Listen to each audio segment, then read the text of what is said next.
ثلاث ممثلين عملت دورها بشكل غير عادي. الجزء الثاني رقم واحد بالنسبة لي العظيم محمود عبد العزيز في فيلم ابراهيم الابيض بدور عبد الملك زرزور. شخصية غير عادية لدرجة ان هو نفسه قال لك دي اصعب شخصية انا مثلتها في حياتي. تخيل تجيب حد في فيلم، الراجل ده بيمثل مثلا كان بقاله 50 سنة مثلا قبل ما يمثل الدور ده، قال لك ده اصعب دور انا عملته في حياتي. الشخصية فيها تفاصيل كتير جدا، الشخصية تحسها فعلا مكتوبة باحترافية عالمية.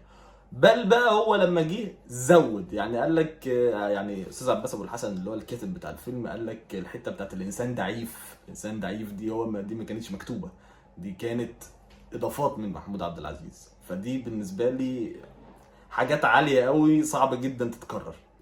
تاني دور معانا هو دور ماجد الكدواني في فيلم الفرح. انا بالنسبه لي يا جدعان هو مثله بشكل غير عادي، والدور ده دايما كان بيبقى مهمش لانه صعب. يعني دور النبطشي في الافراح ده يا جدعان ده حاجه صعبه